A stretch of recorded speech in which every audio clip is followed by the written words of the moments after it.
Alright, I know I always start these videos with, oh, I was going to record something else, or, oh, I was. Anyway, so also I'm using direct monitoring on my audio interface for the first time, so it's kind of weird hearing myself, even though it's anyway, that's weird. So sorry if I stammer more often. So originally, this was going to be something completely different. Again, I know I do this a lot, but it's relevant. It's not relevant, actually, is kind of what I'm getting at. I was going to do something completely different. I decided, and then I was inspired to do a different thing. Sorry, I'm getting mouth noises. I just got a preamp too. Anyway, I just got, I was inspired to do something different. That will be the next video, probably maybe tomorrow if I decide I want to record it. That's not important right now. What is important is that I need to tell these stories first. So I've been street preaching a couple times. There's one time in Portland, Oregon. There was one time in Seaside, Oregon. I've lived in Oregon my entire life. I've gone to Seattle, Washington once, and that was my only time out of state. It was for a friend's birthday, so I didn't do anything street preachy. Also, sorry about that. I bumped my desk. Anyway, I went to, and then there were a couple times in Tillamook because I lived in Tillamook.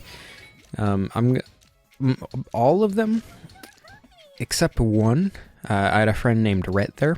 Rhett's really cool. I like Rhett. Fun fact, he walked into the youth group. I straight up thought he was like 20 something. I was wondering why the heck he walked into the youth group.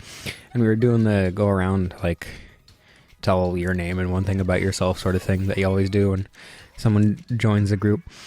And he's like, hi, I'm Rhett, I'm 16, or however old he was. I think he was 16 at the time, and I do parkour. And at the time, I just gotten into parkour because I really liked Mirror's Edge, and I was like, parkour seems fun, I'll try it. And then we instantly hit it off because I happened to be doing parkour. Anyway, that's beside the point. Gee, I need to stop. I need to use my, I keep getting plosives. Sorry about that. If you can't tell, I'm really into microphones and recording now. I'm going to try not to plosive. That's actually not that bad. This is a good pop filter. Where was I? Oh yeah, Rhett. They were all with Rhett. I believe most of them, except like one or two, were with my dad. Yeah, all but like two were with my dad. The two in Tillamook were not with my dad. And then one of them was, or two of them are with a guy named Lewis. One of them was with a guy named Tony, and one of the ones with Lewis was with another guy named Alan. Alan's actually important for later. He's actually I might as well bring it up now. There was a semi-viral clip of this guy going. These two guys were in the street arguing. One of them turns away, and the other guy goes to punch him. And then another guy, Alan specifically, decides to reach over and stop the punch before it hits him. And then, I'll play the clip if I can find it. I knew that guy. That guy was Alan. And yeah, that's kind of badass. But also, this Alan guy was doing some pretty nasty things. I think there was something with his personal life that I'm not going to go into. That's not important. What he was doing that is important is he was a street preacher, right? And he would tell women walking by in even barely skimpy clothing that they're whores and they're going to hell and all this garbage. And he would go up to, or people would say, or he had signs. If you look up at the top of the video, one of the signs says hell at the bottom. And some of his signs said something about if you're gay, you're going to hell, and all this. So, not the best guy, but I mean, that blocking the punch is pretty badass, let's be honest. Anyway, that's beside the point. I think it was Alan. Yeah, I'm pretty sure Alan was the guy that I was doing one of them with. That was at the parade, at the June Dairy Parade in Tillamook, Oregon. I had seen him, and I hadn't seen Lewis in a long time, so I went up to him like, hey, how's it going? Hey, we're getting ready to walk in the parade with our signs. You want to help hand out these cards with... Oh, wait, no, it wasn't with Alan. It was with Josh. I wanted to bring up Alan anyway, so it doesn't matter. Josh was interesting. Actually, another thing about Josh, his kids were acting out the Alan blocking the punch thing, right? And he told them to stop doing that because it was idolizing Alan or something. I don't know. It was weird. It was a weird family. They were family friends, but after a while, they were a little too extreme of Christians, and that's kind of saying a lot, especially with my parents, or especially my dad. Anyway, we were walking down the fair. A lot of people gave us nasty looks and whatever, because, a lot of what they said was kind of gross. It might have been Josh. I don't know. It might have been Alan. It doesn't matter. That's not important. Though there was one time with Alan. I know I did it with Alan at least once, and I know I did it with Josh at least once. Oh, there was one time. There was actually a second time with Josh. I believe there were 2 times in Seaside, but I don't remember one of them at all. I'm gonna start with the ones in Seaside. There are a few things that I want to point out. There were a few encounters I want to point out, rather. So we were going around yelling, "Oh, Jesus loves you," blah blah blah, and saying dumb things like, "How absurd is it? The universe came from nothing," which is not at all how the Big Bang works. That's beside the point. I'll have to get into scientific, quote unquote, scientific arguments for God one of these times. But there were two things in Seaside that I specifically remember and that I want to bring up. The first one was a girl named Kay walking with, I think, her husband, who we'll call M. I don't actually remember his name. I remember the girl's name, but I'm just going to say Kay because I don't want to say her name. Actually, I've already said other people's names. Her name was Christy, I think. I don't remember her husband's name at all, so we'll call him Mike. Not because that's reminiscent of his actual name. I just don't remember his name. And my dad asked if he could pray for him, whatever, and she ended up, I want to go into more detail in this in the next video, which is going to be about demon possession and exorcism and whatever. But long story short, she got quote unquote exorcised, and she threw up into a bush, and people up on the balcony were looking down and were like, "What the heck, dude?" Actually, it was, if you remember back to the miracle video, it was my coming out video. It might have been the miracle video. I don't remember. Anyway, point is, there was that video of the guy's leg growing out or whatever. That was actually Mike. I can't remember his name. That's not important.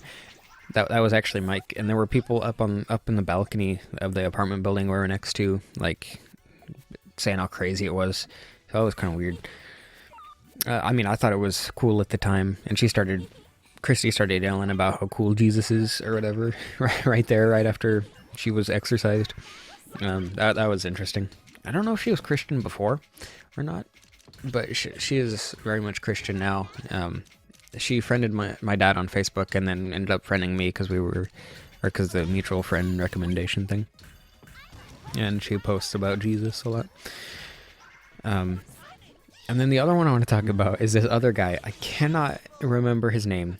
I don't remember what he looked like. I do remember that he was a hippie. Not in a bad way. He was a really cool guy. I really liked him. He was, he had this bike, right? And it was air-powered. And he was saying, I don't remember at all how it works. So don't, quote me on this. There was nothing like... I don't know how it worked, but he had this bike and it was air powered, and he said how it would help the environment and all this, and he was really, really, really environmentally conscious. I loved this guy. This guy was super cool. But he was an atheist, right? And he was very open-minded, but in an atheist way. You know what I mean? Like, he would not budge on the fact that, at the very least, Christianity cannot be true.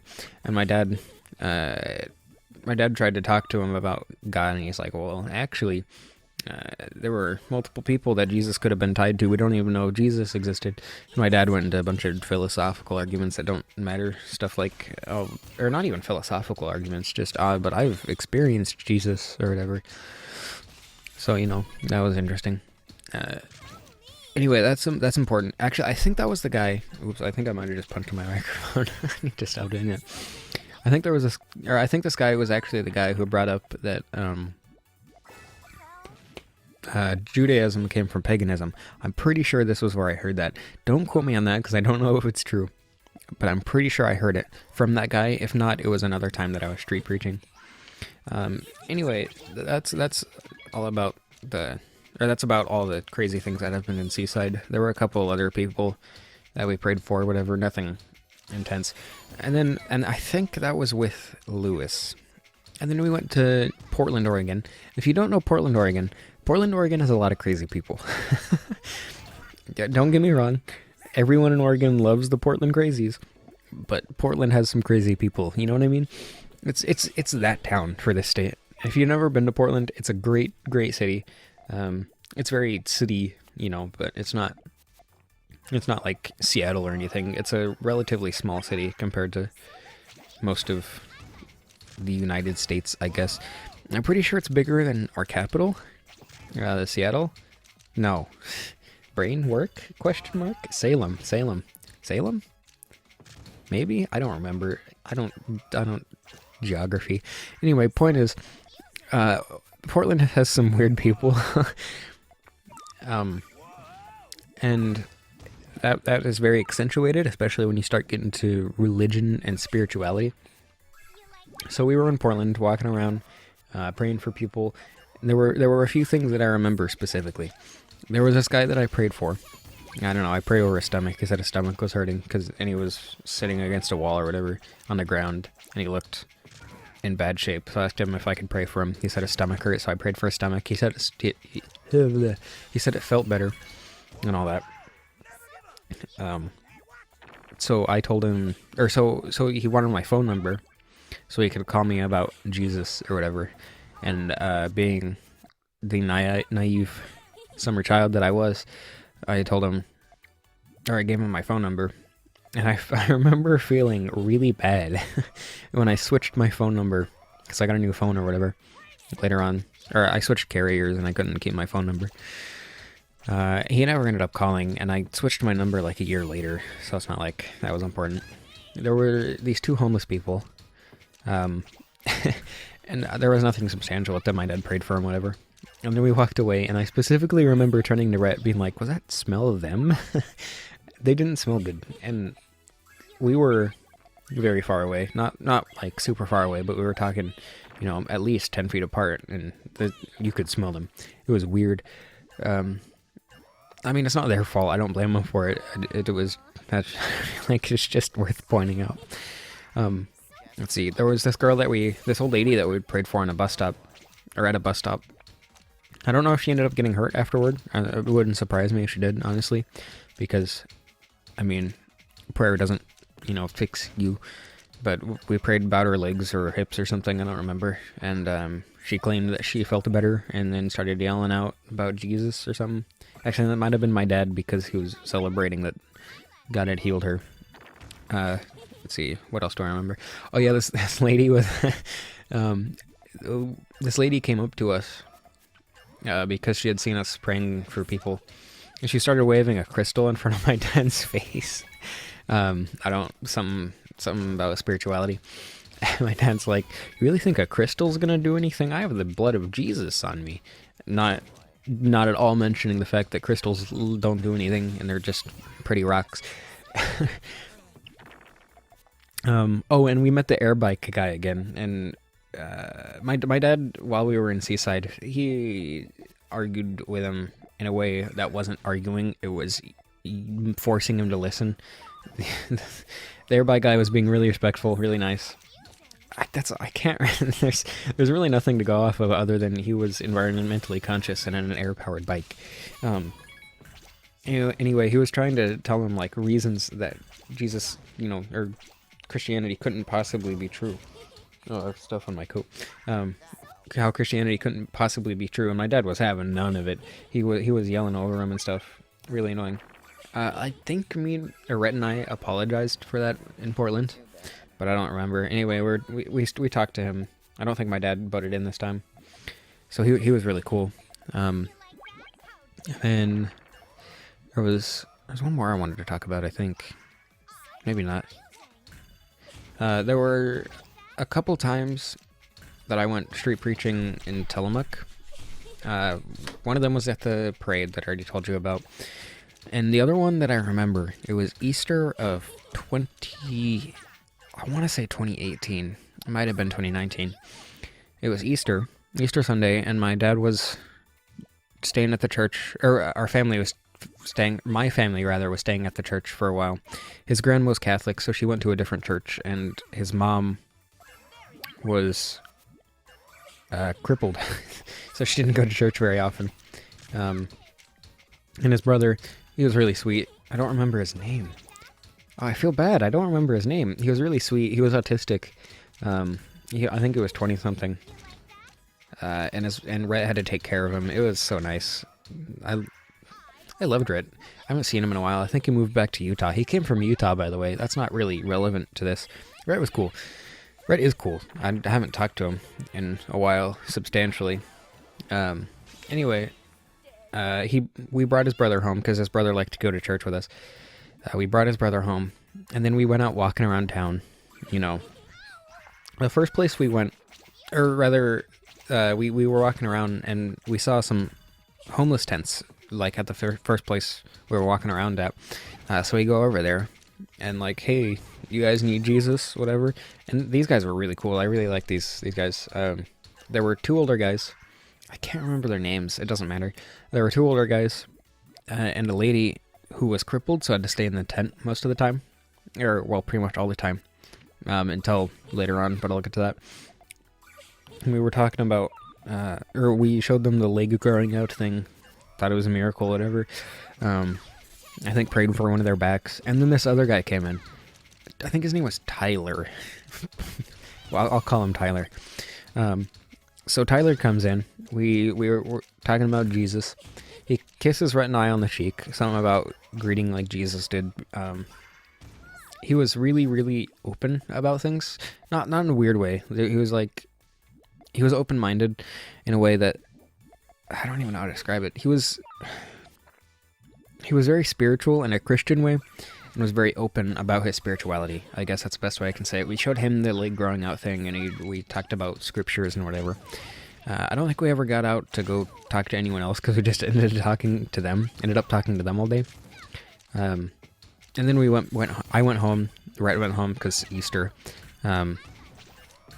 Did Easter things, and then the next week we went back to them because we wanted to talk to them because we thought they were really cool. We went to this dinner that this church was having.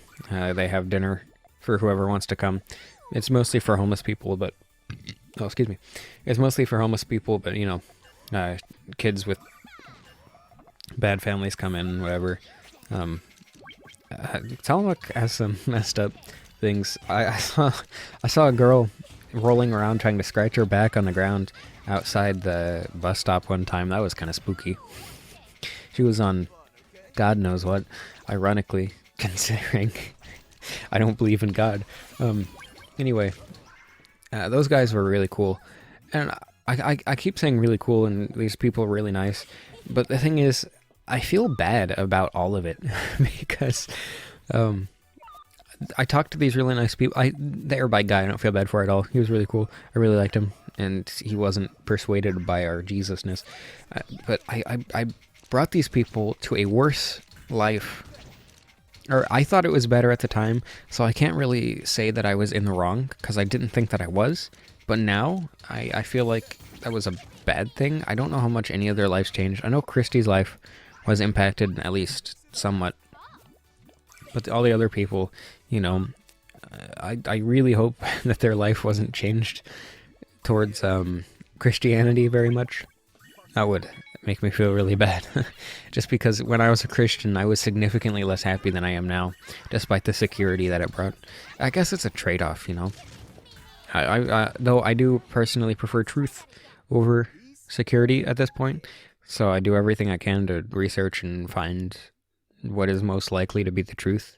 And I don't think that I'm 100% correct about everything. There might be a deity, there might not be. But regardless, I believe okay, how do I put this? I believe only things that I can relatively, what am I trying to say? I only believe things that I can that I can prove relatively well. Yeah. I only believe things that I can prove relatively well, and I have found zero proof for Christianity at all ever. Other than, oh, I feel tingly because this man is praying over me. You know what I mean? I don't know why I went with that accent. Is that even an accent that anyone has? It felt like a weird Indian accent, but also European. I don't know, man. Anyway, that's all my stories that I can remember right now of street preaching. Yeah. Hope you enjoyed this one. This one was a lot more chill, I feel like, than the other ones. Not sure why. I'm tired, probably. Hope you enjoyed. I enjoyed it. Thanks for watching. I love you all. I don't know how to end this.